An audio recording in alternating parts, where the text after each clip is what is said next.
मनुस्मृति के बेस पे करते हैं। हाँ। मनुस्मृति जो इनकी किताब है वो कहती है कि तुम जन्मजात सर्वश्रेष्ठ हो।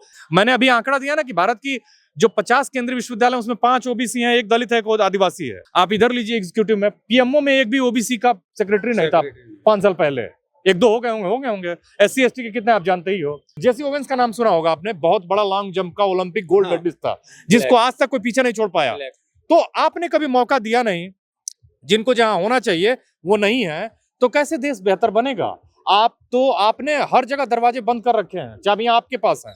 तो बेसिकली ये एक ऐसा प्रयास है ताकि बहुजनों को रोका जा सके, उनको किसी भी हालत में एक्सेस न दी जाए, विश्वविद्यालयों में आने न दिया जाए। लेकिन प्रोफेसर साहब इतना सब कुछ है, लेकिन वो ये दावा कर रहे हैं कि हम तो ऑक्सफोर्ड को टक्कर दे रहे हैं, हमारे लोग हैं तो वहाँ। कहाँ ऑक्सफोर्ड को दे रहे हैं? जेएनयू भारत की एक बेहतरीन विश्वविद्यालय था, उसको भी अब दिल्ली विश्वविद्यालय में देखे ना, आप तो वहां से पढ़े लिखे हैं।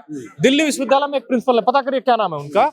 उन्होंने कहा कि हम रिसर्च कर रहे हैं, ये साइंस के द्वारा प्रूव है कि कोई भी एनिमल और कोई भी प्राणी, जैसे आप अभी 2-3 घंटे बाद आप अपना भी ह्यूमन जो पेशाब करते हैं आप, तो जो वेस्ट है, टॉक्सिक एलिमेंट्स हैं शरीर के, वेस्ट मटेरियल है, वो निकालते हैं, आप रख नहीं सकते हो। साइंस कहता है कि आप रखोगे तो बीमार हो जाओगे। तो अब आप कहती हैं, वो प्रिंसिपल महोदया कहती हैं कि गोबर से हम लोग रिसर्च करेंगे, लीप। उन्होंने अपनी ऑफिस के चैम्बर को गोबर से लीप दिया, और वो तो बात जो है सो है, कई करोड़ रुपए इन्होंने हड़प लिए हैं गोबर और गोमूत्र के रिसर्च में। गलगोटिया में 350 करोड़ का प्रोजेक्ट था, वो 2.5 लाख का कुत्ता, जिसको ऑनलाइन इन लोगों ने चाइनीज माल को खरीद के 350 करोड़ रुपए, भारत के बहुजनों का जो टैक्स का पैसा है, आप डायरेक्ट टैक्स भी देते हो, आप इनडायरेक्ट टैक्स भी देते हो, आपके पैसे को उन्होंने हड़प लिया। आप सोचिए ना, एक और बड़ा घोटाला है जो इस तरह के प्राइवेट यूनिवर्सिटीज खेल रही हैं, वो है गलगोटिया यूनिवर्सिटी का।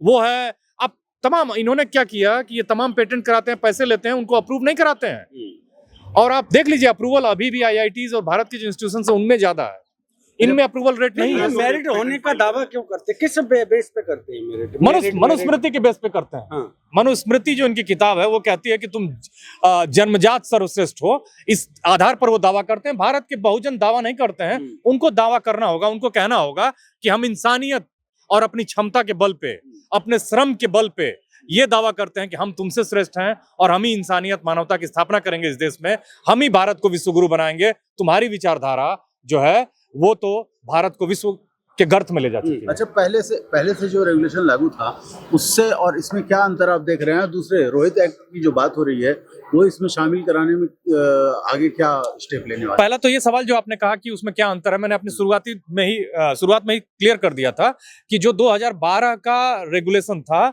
उसमें बस ओबीसी एक बड़ा तबका है। मैं आंकड़ा बताता हूँ, 2014 से लेकर 2021 के बीच में 122 बच्चों ने विश्वविद्यालयों में आत्महत्याएं की हैं, जिसमें 24 दलित समाज से हैं, 3 आदिवासी हैं, 41 ओबीसी हैं। ये कास्ट के हिसाब से डिस्क्रिमिनेशन है, आप पढ़ लीजिएगा, ऑनलाइन रिकॉर्ड है इसका। बाकी जो आत्महत्याएं हुई है तमाम विश्वविद्यालयों के दूसरे कारणों से हुई हैं 122 में।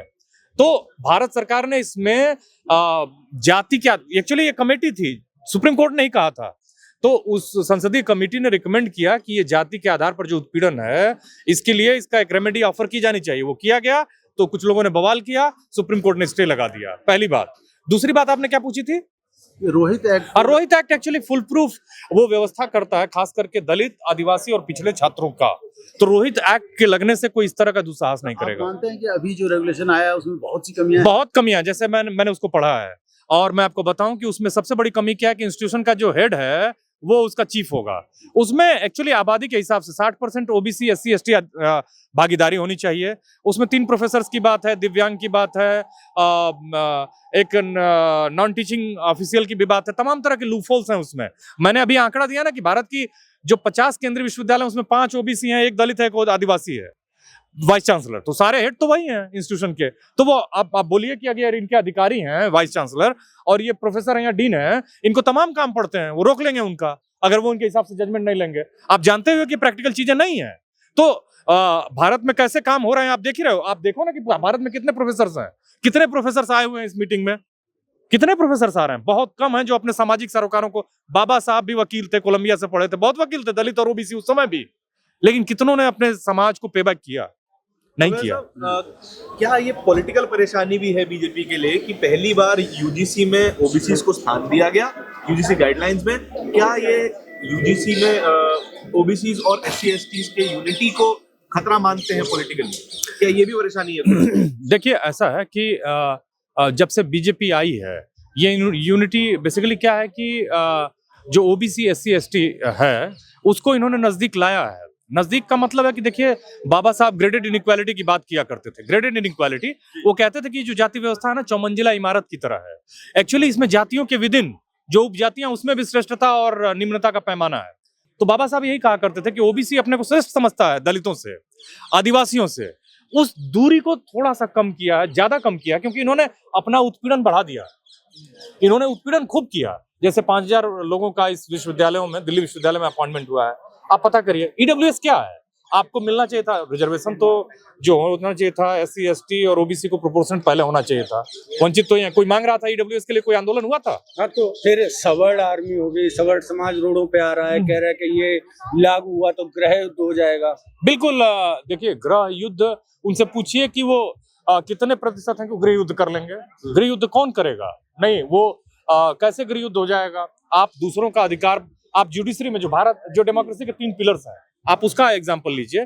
डेमोक्रेसी के 3 पिलर्स हैं, आपकी जुडिशरी है, आपकी कार्यपालिका है माने एग्जीक्यूटिव, आपकी विधायिका। एक मीडिया को बाद में बात करेंगे। इन तीनों में आप देख लीजिए कि भारत की पार्लियामेंट में जो 10% अपर कास्ट हिंदू आबादी है, बिहार के सर्वे में 63% ओबीसी था, 15% अपर कास्ट था, 15 में 4.5% करीब मुस्लिम अपर कास्ट। 10.5% जो अपर कास्ट हिंदू हैं, इनका पार्लियामेंट में रिप्रेजेंटेशन आपका 43% है। तो ये हो गया ना 4 गुना हो गए। आप इधर लीजिए एग्जीक्यूटिव में, पीएमओ में एक भी ओबीसी का सेक्रेटरी नहीं था 5 साल पहले। 1-2 हो गए होंगे। SC/ST के कितने आप जानते ही हो। अब आप लीजिए विधायिका हो गया, कार्यपालिका हो गया, अब जुडिशरी है। जुडिशरी में 2014 से पहले भारत के हाई कोर्ट और सुप्रीम कोर्ट में 500 जजेज हुए, जिसमें 5 दलित थे, 5 ओबीसी थे, 1 आदिवासी थे और 12 मुसलमान थे, जिसमें ज्यादातर अपर कास्ट मुस्लिम थे। अब सोचिए कि क्या है ये, एक तरफा है, लॉपसाइडेड है, कैसा है, किधर है? तो आप सोचिए ना कि ये रिप्रेजेंटेशन है ही नहीं। तो रिप्रेजेंटेशन नहीं है तो जजमेंट इस तरह के आएंगे। मैंने एक बहुत बड़ा महत्वपूर्ण मसले पर जिक्र किया अभी शुरू में कि अमेरिका में ड्रेड स्कॉट नाम का एक ब्लैक आदमी था, जिसको इन्होंने, उस आदमी को एक्चुअली नॉर्थ अमेरिका चाहता था ना कि अमेरिका में स्लेवरी खत्म हो जाए। साउथ अमेरिका में बड़े बड़े खेत थे, उसको अंग्रेजी में प्लांटेशन कहते हैं। वो चाहता था कि रहे, क्योंकि गम मजदूर काम करते थे, बंधुआ मजदूर, जैसे हम बैल रखते हैं ना वैसे रखते थे। तो युद्ध हो गया। अब युद्ध में क्या हुआ कि मसला यही बना। ड्रेड स्कॉट जो था वो साउथ अमेरिका से नॉर्थ अमेरिका पर मालिक के साथ चला गया। 1799 में पैदा हुआ था, 1846 में गया। तो उसने जाने के बाद कहा कि मैं फ्री इलाके में आया हूं, तो फ्री इलाके में मुझे फ्री सिटीजन के रूप में देखा जाए। अब हुआ ये कि ड्रेड स्कॉट जब कोर्ट गया तो रोजर बिटेनी वहां का एक जज था, 7 जजेस ने कहा कि नहीं, काले लोग नागरिक ही नहीं माने जा सकते हैं। अब क्या हुआ कि बवाल मच गया, क्योंकि ये इमोशनल मुद्दा बन गया था और उसमें अब्राहम लिंकन और बड़े नेता उनके खिलाफ थे और 58 में मौत हो गई।